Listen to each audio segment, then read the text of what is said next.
Navigating AAC, 3 Things to Know, 3.4. In this video, we're going to outline 3 important concepts for understanding the design of AAC systems.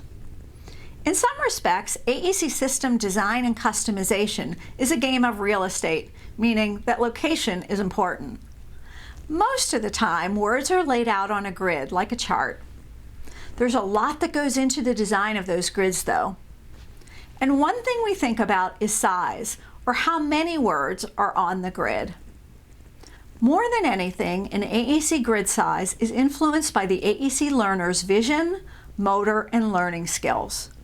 Ultimately, there must be enough words to support long-term communication needs and language development. And that can get tricky when the learner has problems seeing or touching small pictures. It's a bit of a balancing act. The core boards selected for this project are not the largest or smallest grid options from the various AAC companies.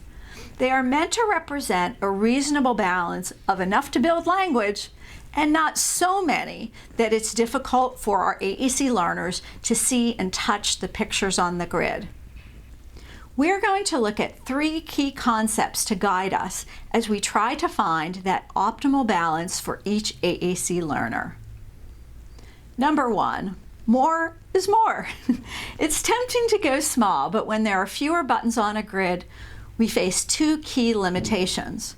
First, their language options are inherently limited. And when language is limited, its usefulness is limited. And when it's not useful, there's no motivation to use it. It's a cycle we want to avoid, and going big helps us do that.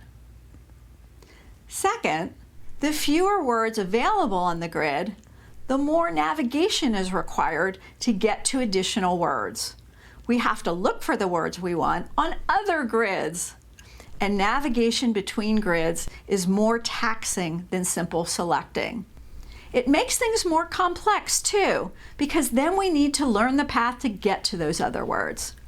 Think of texting a simple message to a friend such as, "Want to get lunch?" on this keyboard with fewer buttons versus this keyboard with more buttons. More buttons makes it easier. Advice I would give to any parent, really think it through before you start it. Kind of look what your long-term goal is. And even though your child's 3 and you're looking at this 60 button or this 80 button and you're thinking absolutely no way, what we found with Tyler, we started him on the 12. Then he went to a 20. And then he went to a 28 So every time he proved himself and was ready for a bigger vocabulary, we added more buttons. And then we moved the buttons on him. And then his motor planning was off. And poor kid, every time he was great in Excel, we started, it's like starting to back over again. And when I was looking at, you see all those, and you're like, oh yeah, going to white out half the page. That, from my experience, would be the way to go, because you're still not going to move.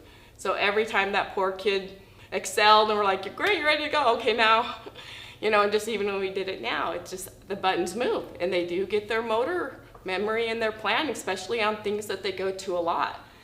And it's kind of like we had to start them over, like, oh no, that's not there anymore. So that leads us to number 2, motor planning.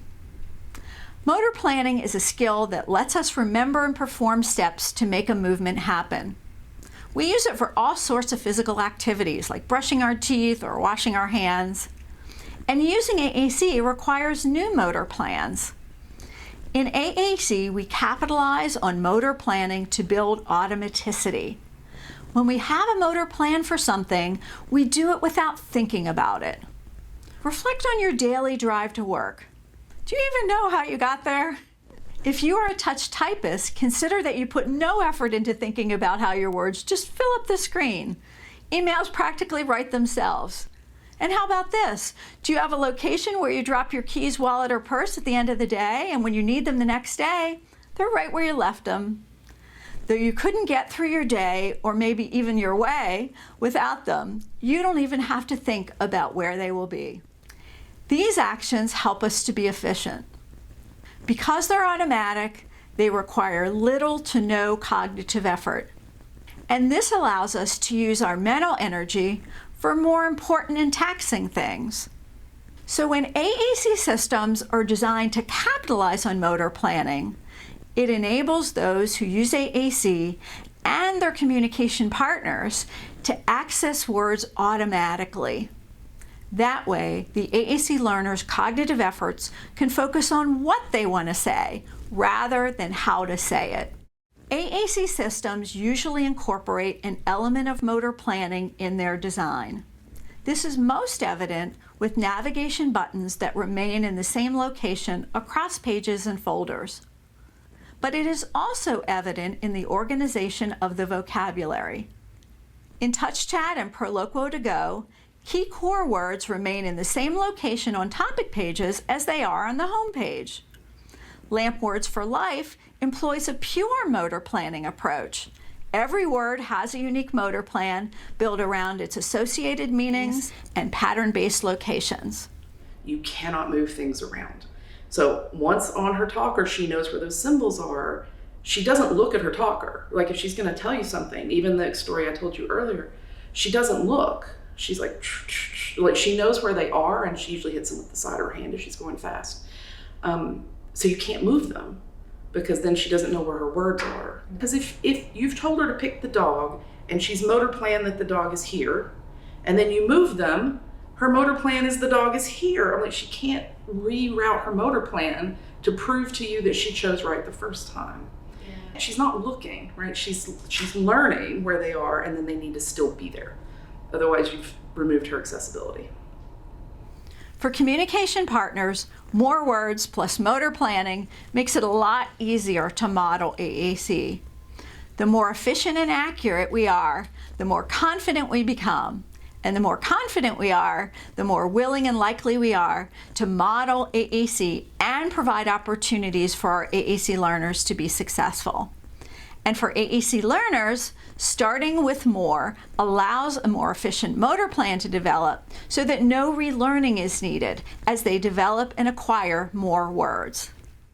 One of my friends who has an angel, she got so good at this that she would just, instead of going by like the steps, she'd immediately go to like page 15 and be like, water park, I want to go to the water park. So starting to get that like in your brain, understanding where things are, I think was that moment of, okay, yes, this makes sense. And then not, when she's mastered something, not moving the icons to see if she's completely mastered it, because that made sense as well. We shouldn't be moving this stuff around. It should be consistent. Lastly, number 3, maintain the organization of the system. There's a logic to where words are placed on these grids. Generally, the home page prioritizes vocabulary, usually core words, because of its usefulness across activities and environments. You may think that adding favorites or needs to that home page will make it easier for your AAC learner. In fact, it denies them the opportunity to learn an essential skill, navigation. When ball is found under play or in the toys folder, and yogurt is found under eat or in a food folder, guess what happens? They learn to make associations with other words and items, which is really good for language learning. When the item is preferred, we tap into motivation to introduce navigation. They'll find the picture symbols for things they like the most. They'll learn to navigate their AAC system. Another pitfall comes into play when we customize AAC systems. That's something we have to do thoughtfully so we can avoid anything that would be confusing. A system should absolutely be customizable. We add buttons and sometimes pages. We adjust labels or picture symbols. We rearrange items grouped in categories. But when adding more words, tread lightly. We have to thoughtfully consider where it makes sense to add words based on the organizational structure of the system. It's like an addition to a house. If you're putting in a new bathroom, you think long and hard about where it should go. Robust AAC systems are highly integrated, and disrupting the organization can have implications for other areas and aspects of navigation. If the organization of a system doesn't make sense to you, seek out information to learn more about it. The concepts we just covered support AAC learning by providing sufficient vocabulary as well as the right organization to develop automaticity with AAC.